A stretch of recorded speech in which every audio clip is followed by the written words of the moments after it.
पाठ 4 शब्द विचार मॉर्फोलॉजी। नीचे दिए गए चित्रों को देखिए तथा बताइए कि उनके लिए आप किन शब्दों का प्रयोग करेंगे। क जमा उ जमा त जमा त जमा आ कुत्ता। झ जमा आ जमा ड़ जमा ऊ झाड़ू। आ जमा म जमा अ आम। तीनों चित्रों के लिए आपने 3 शब्दों का इस्तेमाल किया, कुत्ता, झाड़ू तथा आम। ये सभी हिंदी के शब्द हैं। इन शब्दों की रचना भिन्न भिन्न ध्वनियों के मेल से हुई है। हर शब्द के वर्ण विच्छेद से यह पता चल जाता है कि किस शब्द की रचना किन ध्वनियों के मेल से हुई है। यहाँ यह ध्यान रखना चाहिए कि ध्वनियों के मेल से बने ये शब्द सार्थक या अर्थवान होने चाहिए। ध्वनियों के मेल से बनी रचना का यदि कोई अर्थ नहीं है तो उसे शब्द नहीं कह सकते।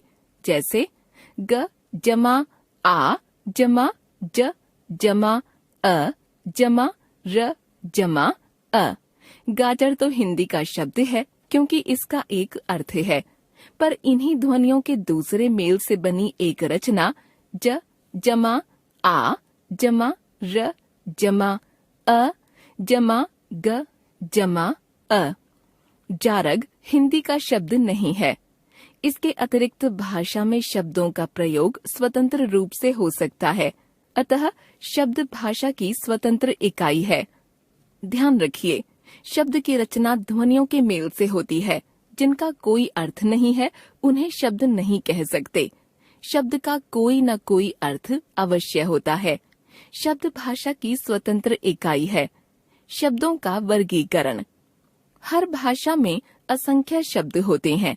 अध्ययन की दृष्टि से इन शब्दों को अलग अलग आधारों पर अलग अलग वर्गों में बांट लिया जाता है। शब्दों के वर्गीकरण के कुछ प्रमुख आधार इस प्रकार हैं। स्रोत या उत्पत्ति के आधार पर, रचना के आधार पर, शब्द विकार के आधार पर, अर्थ के आधार पर। स्रोत या उत्पत्ति के आधार पर। स्रोत शब्द को अंग्रेजी में कहते हैं सोर्स। किसी चीज का स्रोत वह होता है जहाँ से वह निकलती है। जैसे गंगा नदी का स्रोत हिमालय है, क्योंकि गंगा नदी वहीं से निकलती है। इसी तरह से शब्दों का स्रोत वह भाषा होती है जिससे वह शब्द निकलकर किसी दूसरी भाषा में जाता है। हिंदी में बहुत से शब्द संस्कृत से आए हैं, बहुत से अरबी, फारसी, अंग्रेजी आदि विदेशी भाषाओं से, तथा बहुत से शब्द हिंदी की अपनी बोलियों से भी आए हैं। इस तरह जो शब्द जिस मूल भाषा से आता है उसी मूल भाषा को उस शब्द की स्रोत भाषा कहा जाता है। स्रोत के आधार पर शब्द भेद। स्रोत के आधार पर हिंदी के शब्दों के निम्नलिखित भेद होते हैं। तत्सम शब्द। तत्सम शब्द 2 शब्दों से मिलकर बना है, तत् तथा सम। तत् का अर्थ है उसके और सम का अर्थ है समान। इस तरह तत्सम शब्द का अर्थ हुआ उसके समान, अर्थात संस्कृत के समान। अतः वे शब्द जो संस्कृत से हिंदी में आए हैं और आज भी उनका स्वरूप संस्कृत के समान ही बना हुआ है, तत्सम शब्द कहलाते हैं। जैसे पंडित, विद्वान, सर्प, सिंह, मित्र, कृपा, दया, शिक्षा, स्वप्न, भव्य, अश्रु, दिव्य आदि। तद्भव शब्द। तद्भव शब्द भी 2 शब्दों से मिलकर बना है, तत् तथा भव। तत् का अर्थ आप जान चुके हैं, भव का अर्थ है हुए। इस प्रकार तद्भव शब्द का अर्थ होगा उससे हुए या उससे विकसित हुए। अतः ये शब्द वे शब्द हैं जो संस्कृत तत्सम के शब्दों से विकसित हुए हैं या बिगड़कर बने हैं। इनके मूल रूप में थोड़ा बहुत बदलाव आ गया है, पर हम इन शब्दों को देखकर इनके मूल शब्दों का पता लगा सकते हैं। जैसे तद्भव शब्द मूल संस्कृत शब्द सांप, सर्प, गाय, गौ, आग, अग्नि, काम, कार्य, माथा, मस्तक, पत्ता, पत्र, दिन, दिवस, दूध, दुग्ध, नींद, निद्रा, सपना, स्वप्न, कान, कर्ण, भीख, भिक्षा। देशज या देशी शब्द। देशज शब्द का अर्थ है देश में जन्मा हुआ। देशज शब्द वे शब्द हैं जो हिंदी की बोलियों, ग्रामीण अंचलों आदि से हिंदी में आए हैं, जैसे झाड़ू, गड़बड़, लोटा, पगड़ी, खिड़की, थैला, डिबिया आदि। विदेशी या आगत शब्द। जो शब्द अरबी, फारसी, तुर्की, अंग्रेजी, पुर्तगाली आदि भाषाओं से हिंदी में आए हैं, वे शब्द विदेशी या आगत शब्द कहलाते हैं।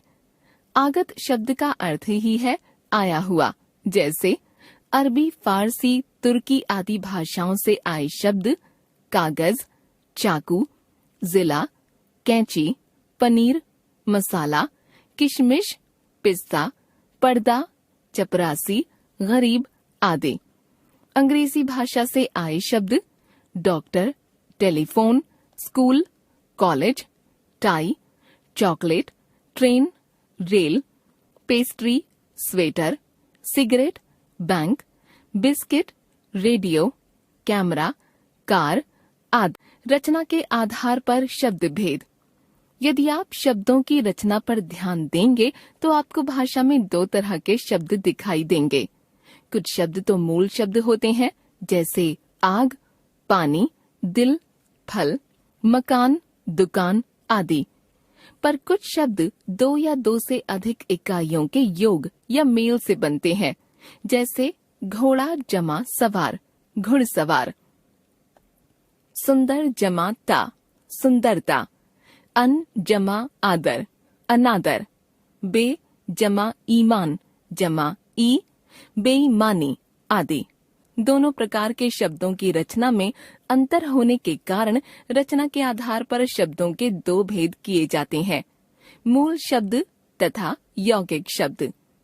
मूल शब्द वे सरल शब्द जिनके और छोटे अर्थवान खंड नहीं किए जा सकते मूल शब्द कहलाते हैं, जैसे दाल, चावल, किताब, कलम, राम आदि। कभी कभी कुछ मूल शब्द किसी विशिष्ट अर्थ में रूढ़ हो जाते हैं। उदाहरण के लिए हिंदी में गधा शब्द का सामान्य अर्थ है पशु विशेष, परंतु समाज में इसका अर्थ मूर्ख के अर्थ में रूढ़ हो गया है। इस तरह मूल शब्द दो तरह के होते हैं, सामान्य मूल शब्द तथा रूढ़ मूल शब्द। सामान्य मूल शब्द इस वर्ग में समस्त मूल शब्द आते हैं, जैसे मेज, कुर्सी, कलम, दवात, दूध, घर, सेब, चावल आदि। रूढ़ मूल शब्द किसी विशिष्ट अर्थ में रूढ़ हो जाने वाले मूल शब्द, जैसे सामान्य मूल शब्द, सामान्य अर्थ, रूढ़ अर्थ। उल्लू एक पक्षी, मूर्ख व्यक्ति। गाय एक पशु, सीधी या सरल। बापू पिता, महात्मा गांधी। यौगिक शब्द जो शब्द एक से अधिक इकाइयों से मिलकर बनते हैं यौगिक या संयुक्त शब्द कहलाते हैं, जैसे प्रधानमंत्री, राष्ट्रपिता, राजमाता, रसोई घर, राष्ट्रीय, ईमानदार, घरवाला, विनम्र, असुंदर, विद्यार्थी आदि। मूल शब्दों की ही भांति कुछ यौगिक शब्द भी किसी विशिष्ट अर्थ में रूढ़ हो जाते हैं, जैसे काली मिर्च एक यौगिक शब्द है, जो काली तथा मिर्च दो शब्दों के मेल से बना है। इस शब्द का सामान्य अर्थ है काले रंग की मिर्च, परंतु हिंदी में यह विशेष प्रकार की मिर्च ब्लैक पेपर के अर्थ में रूढ़ हो गया है। अतः ऐसे यौगिक शब्द जो किसी एक विशिष्ट अर्थ के लिए रूढ़ हो जाते हैं योग रूढ़ कहलाते हैं। इस दृष्टि से यौगिक शब्दों के भी दो भेद होते हैं, सामान्य यौगिक शब्द तथा रूढ़ यौगिक शब्द या योग रूढ़ शब्द। सामान्य यौगिक शब्दों के उदाहरण आप ऊपर देख चुके हैं। अब देखिए योग रूढ़ शब्दों के उदाहरण। शब्द रचना यौगिक शब्द, सामान्य अर्थ, रूढ़ अर्थ। घर जमा वाला, घर वाला। गृह स्वामी, पति। आकाश जमा वाणी, आकाशवाणी।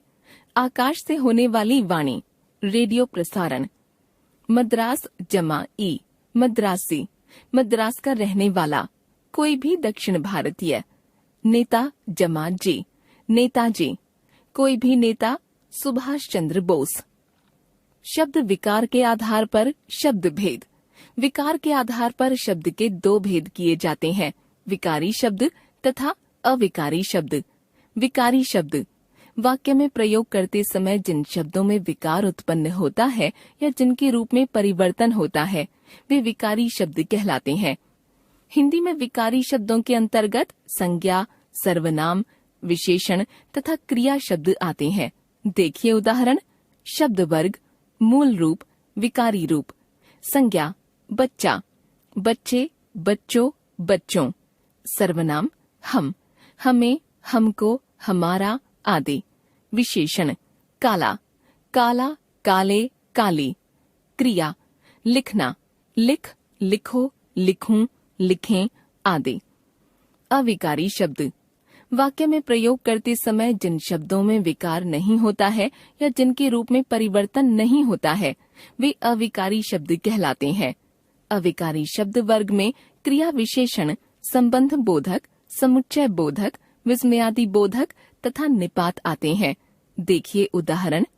क्रिया विशेषण यहाँ, वहाँ, कल, आज, धीरे, जल्दी आदि। संबंध बोधक ने, से, को, में, पर आदि। समुच्चय बोधक और, या, किंतु, परंतु अथवा आदि। विस्मयादि बोधक अरे, हाय, उफ, शाबाश आदि। निपात ही, तक, भी, तो आदि। अर्थ के आधार पर शब्द भेद। अर्थ के आधार पर शब्दों के निम्नलिखित प्रमुख भेद किए जाते हैं। एकार्थी, अनेकार्थी, पर्यायवाची या समानार्थी तथा विपरीतार्थक या विलोम शब्द। एकार्थी शब्द जिन शब्दों का केवल एक ही अर्थ होता है, एकार्थी शब्द कहे जाते हैं। जैसे दिल्ली, लंदन, इंदिरा गांधी, सुरेश रैना आदि। इस वर्ग में सभी व्यक्तिवाचक संज्ञा शब्द आते हैं। अनेकार्थी शब्द जिन शब्दों के एक से अधिक अर्थ होते हैं, उन्हें अनेकार्थी शब्द कहते हैं। जैसे अनेकार्थी शब्द अनेक अर्थ, तीर, किनारा, बाण। अमृत, अन्न, दूध। गुरु, शिक्षक, भारी। अर्थ, धन, मतलब। कुल, वंश, सारा। कनक, सोना, धतूरा। इस वर्ग में जातिवाचक संज्ञा शब्द आते हैं। पर्यायवाची शब्द ऐसे शब्द जिनका अर्थ लगभग समान होता है, पर्यायवाची या समानार्थी शब्द कहलाते हैं। जैसे शब्द पर्यायवाची आग, अग्नि, अनल, पावक। बादल, जलद, नीरद, वारिद। रात, रजनी, रात्रि, निशा। आकाश, गगन, आसमान, नभ। इंद्र, सुरेंद्र, सुरेश, देवेश। हाथी, गज, नाग, हस्ती। विलोम शब्द परस्पर विपरीत अर्थ का बोध कराने वाले शब्द विलोम शब्द कहलाते हैं। जैसे शब्द विलोम शब्द अंधकार, प्रकाश। इच्छा, अनिच्छा। जीवन, मरण। बुराई, भलाई। अमृत, विष। निकट, दूर। मित्र, शत्रु। सत्य, असत्य। हमने सीखा शब्द भाषा की अर्थवान और स्वतंत्र इकाई है, जिसकी रचना विभिन्न ध्वनियों के मेल से होती है। शब्द का वर्गीकरण स्रोत के आधार पर, रचना के आधार पर, शब्द विकार के आधार पर तथा अर्थ के आधार पर किया जाता है। स्रोत के आधार पर शब्दों के भेद हैं तत्सम, तद्भव, देशज और विदेशी या आगत शब्द। रचना के आधार पर शब्दों के दो भेद होते हैं, मूल तथा यौगिक शब्द। दोनों के पुनः दो दो उपभेद हो जाते हैं, सामान्य मूल शब्द तथा रूढ़ मूल शब्द एवं सामान्य यौगिक शब्द एवं रूढ़ यौगिक शब्द। शब्द विकार के आधार पर शब्दों के दो भेद होते हैं, विकारी तथा अविकारी शब्द। विकारी शब्द के अंतर्गत संज्ञा, सर्वनाम, विशेषण तथा क्रिया शब्द आते हैं और अविकारी शब्द के अंतर्गत क्रिया विशेषण, संबंध बोधक, समुच्चय बोधक, विस्मयादि बोधक तथा निपात। अर्थ के आधार पर शब्दों के प्रमुख भेद हैं एकार्थी, अनेकार्थी, पर्यायवाची एवं विलोम शब्द।